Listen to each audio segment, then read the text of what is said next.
Hey everybody, what's going on? Hellknight here, bringing you another video from Grab the Lantern today. We finally have it, he is finally here, he has been revealed officially this time, and it's no surprise that Yone is going to be our next champion. Now Riot have not published a great deal of information about him quite yet, but we have gotten a champion insights and of course his ability rundown, so let's go ahead and talk through his kit and see kind of how he works. Yone's passive is called Way of the Hunter. He's got 2 blades. Every second attack he makes deals more magic damage. He also has Yasuo's double critical strike chance, but he deals reduced crit strike, so that's the exact same as Yasuo's Way of the Wanderer passive. Now, this is going to be similar to Set in that he's got a sort of a 2-attack paradigm going on, but there's less impetus to use both of them at the same time. You can kind of make that first auto attack, get the magic damage one prepped, then go for an all-in. You have the magic damage, bonus magic damage on your first hit. It does seem like that could be a possible way to play around it. It doesn't seem super significant, but it does mean that Yone actually scales decently with attack speed, and staying in combat for extended periods of time does benefit him. And this is sort of, Riot actually talked about this a little bit in their Insights article, how Yone started life as a skirmisher, and then they decided, well, he kind of plays like an assassin, so we're going to market him as an assassin. He still plays a lot like a skirmisher, and this is a big reason behind it, because he does that sort of constant damage over time. He scales with attack speed, he wants critical strike chance, so he's sort of a hybrid skirmisher assassin. He wants to go for the backline, he is still going to be squishy, but he does benefit a lot from staying in combat for extended periods of time. Anyways, moving on. Yone's Q is Mortal Steel. He deals physical damage in a line by thrusting forward. On hit, he gains a stack of Gathering Storm, and at 2 stacks, he dashes forward with a wave that knocks enemies airborne. This should sound very, very familiar to anyone who's familiar with Yasuo, as he does get the sort of stack up by hitting somebody with a sword. Now, he sort of gets a combination of Yasuo's EQ combo, where he dashes in and then knocks enemies up. Now, this is just straight a dash forward that knocks enemies around.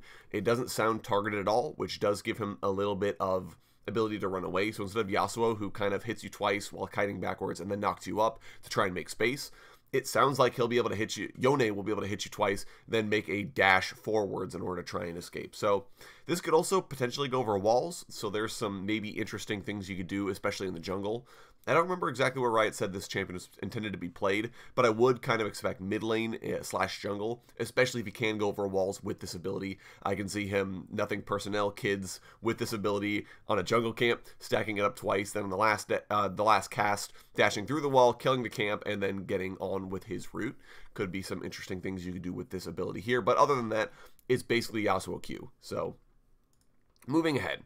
Yone's W is Spirit Cleave. He cleaves forward a massive arc, deals a portion of the target's maximum health, and if he hits an enemy, he gets a shield. This shield increases based on how many enemy champions he strikes. So if Yone is able to hit your whole team, he's going to have a big beefy shield that keeps him alive. This is Yone's best tool for surviving in the middle of a fight, so he has to be very careful with how he uses it. Now, the AoE is pretty massive, so he doesn't have to worry about aiming it very carefully. He can just kind of swing it out and get a shield, but it does mean that, especially in like a gank scenario, he has to make sure he is hitting both of them in order to try and survive the gank, or in the middle of a team fight, he wants to hit as many champions as possible. This also does % max HP damage, so there is the possibility for Yone to kind of deal with enemy tanks. He also does, remember, he does bonus magic damage as well, so he kind of can shoot through whatever target he wants to face. So that in and of itself is still Skirmisher. There's really not a lot on this kit that makes me feel like Yone is much of an assassin, so I feel like at the end of the day he's going to be played less like a champion that's going to go, you know, Lethality, Duskblade, Yomu's Ghostblade, and more of a champion, sort of like Master Yi, how you get benefits from crit and you can build crit, and you're going to try and be more of a squishy glass cannon, dash at them, do a bunch of damage, try to survive with mobility and maybe 1 or 2 defensive tools. Yone's E is Soul Unbound, and this is the one ability that makes him kind of like an assassin. He can enter his spirit form, he gains movement speed, and leaves his body behind. When the spirit form expires, he snaps back to his body and deals a percentage of all the damage he dealt while in spirit form. Now, this is a bit of a weird ability. The one detail that I'm confused about is what it means by he leaves his body behind. If this means that you can still attack his body while it's standing there and do damage to Yone himself, or if his health bar follows his spirit form and you're able to damage that. That's not clear from this. I would expect it to follow his spirit, actually, because that's going to lead to better gameplay, and instead this would function a lot more like a LeBlanc E. where you kind of dash out, you leave a platform behind, and you can return to that platform. The only difference is Yone has to return to his platform, so you can kind of camp it if you know he's trying to run away using this ability. Now, it's just sort of a combination of Deathmark and LeBlanc's Distortion, because he's able to keep damaging people while he's in his spirit form. Once he snaps back, he does that damage to you again. Now, it's just a portion, it's not the full damage, so if he does half your health, you're not guaranteed to die. But it's a similar concept in that you want to dash out, you want to hit them with all of your damaging abilities, and then you can kind of go back. Now, combo-wise, this is a really interesting ability. It feels like this is what allows Yone to go for the backline, but at that point, he's trying to stack up his Q, he's trying to hit everyone with his W to keep himself in the fight for as long as possible. And then when he's done, he teleports back to his spirit in order to keep himself safe.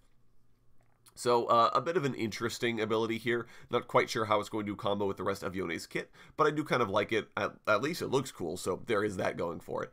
The other thing that could potentially be done with this is using it for a gank, dashing onto an enemy champion, hitting them with a bunch of damage. You have that bonus movement speed, and then when you snap back, you hopefully are able to execute them from there. So, a bit of an interesting all-in ability from a gank perspective, because Yone only has a limited amount of time to beat up on the enemy champion, and if he runs out of time, well, he goes back to his body and he's too far away to continue affecting the play. So there are a few things to consider with this. I definitely feel like this is going to be the hardest ability for Yone to use and master.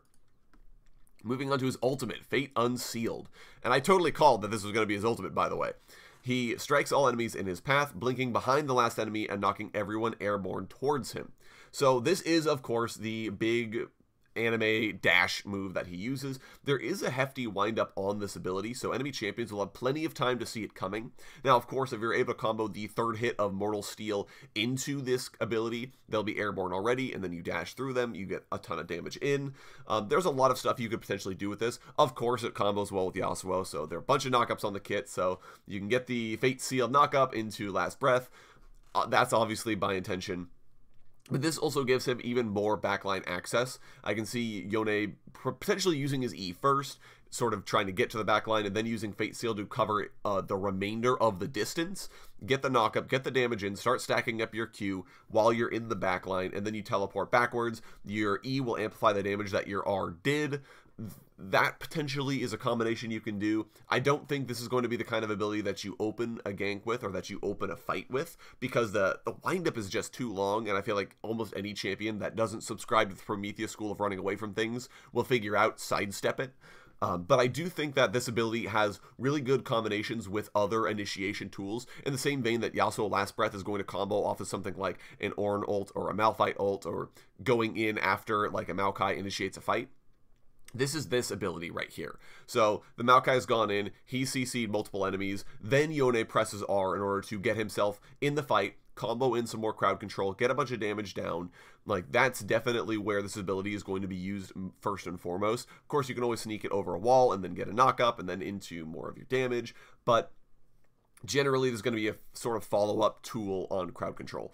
And like I said, this kit is sort of a combination of Yasuo's and Zed's. The biggest reason I say it's like Zed is because of the E, the sort of teleport backwards, nothing personnel kit as they explode. But really, the rest of this kit is almost all Yasuo. It's almost all skirmisher. It's almost all auto-attacking, stacking Qs, that sort of thing. Now, I wasn't able to tell if Yone is going to be a mana champion or not. It doesn't have a big deal or big reason to be a manaless champion. He doesn't have the flow that Yasuo needs to track in his resource bar. He doesn't have sort of like Mordekaiser shields or any reason to not have mana. And Riot have been very scared of making champions that are mana-less in recent days, because they tend to be very difficult to balance because they just have such good lane sustain. So I would not be surprised if Yone had mana. So for all you Yasuo players out there, that's a resource. You're going to have to manage that. But I just don't see a reason for him to be a manaless champion other than people want him to be as similar to Yasuo as possible, which literally was a consideration Riot were making while designing this champion. So there is a possibility he gets to be manaless because he's Yasuo 2.0, and that's the only reason. But I do think that, at least as written, he should be a mana champion with either a sort of mana refund mechanic on his Q, or ideally just with very low mana cost on his Q so he can keep casting that. So We'll see. I do think this is going to be a look, he's going to be easy to play, which is the same with Yasuo. He's definitely easy that you can kind of press buttons on him and do stuff with him. But I think at the end of the day, he's going to be a difficult champion to master. He's going to be really hard to get good at. And I think that good Yone players are going to blow you out of the water in the same way that good Yasuo players are able to do that. Of course, if he has mana, it's a little more impressive because he actually has a resource to manage, but you know. Moving on, talk a little bit about flavor, because again, we don't really have a good reason for why Yone is alive.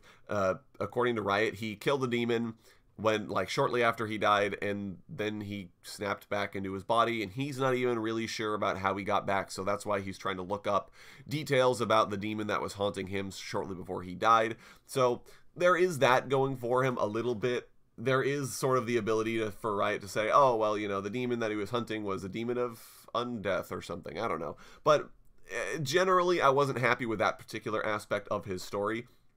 There wasn't a good explanation for why he's still alive. And I'm also not happy with Yone's implications for Yasuo. I know TB Sky and other people have talked about this before, but just to kind of recap, especially as the cinematic that Riot released today, which is very good, by the way. Even if you hate Yasuo, definitely watch it because there's a lot that it concerns with Ionia and the lore and the flavor and stuff. But Yone literally forgave Yasuo. So Yasuo at this point needs to be looking for a title change. His story needs to shift from, oh, this poor guy who was blamed for crimes he didn't commit, killed his brother, and now he wanders around trying to seek, you know, atonement and trying to regain his honor. I don't think that should be his story at all now. If you want to change it to the Wanderer, I think that would make sense, because that's more or less what Yasuo is now. But to continue to call him the Unforgiven, I don't think makes a whole lot of sense, given that the guy he killed literally forgave him, and that he was forgiven for the quote-unquote crime of murdering Elder Suma, because as it turns out, nobody did. So that's a bit of a nitpick here. I think Yone, I'm glad that his story isn't just tied to Yasuo's story, that he has his own quest, that he has his own reasons for running around in this sort of, okay, he wasn't killed, but he kind of was, but he's got a demon possessing him, kind of, sort of.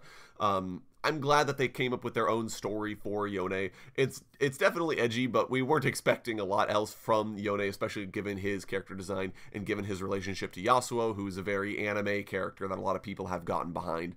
So we'll see where Yone's story ends up taking him. I would hope for a change in Yasuo's title. I know he's getting a couple of voice lines added for when he sees Yone, when he kills Yone, that kind of thing. So hopefully they take the opportunity to update his title as well, because it doesn't make any sense to keep calling him the Unforgiven at this stage. But Yone, at the very least, from an ability standpoint, he does look quite interesting. I'm going to be very excited to play this champion myself, because look, it's fun to play champions like Yasuo and Yone, so we'll see. Go ahead and let me know what your comments are about Yone down in the comment section below. Would love to hear your thoughts, especially if you play Yasuo already, because there's going to be a lot here for you guys to dive into and enjoy. If you enjoyed today's video, go ahead and leave a like. And if you really enjoyed today's video, consider subscribing. I upload a video just like this every Monday, Friday, and on patch days as well. In fact, on Monday, I will be publishing my Lilia review, so you guys can go ahead and subscribe so you'll be notified when that goes live. Once again, thank you guys so very much for watching. I do appreciate it. And now talk to you all later.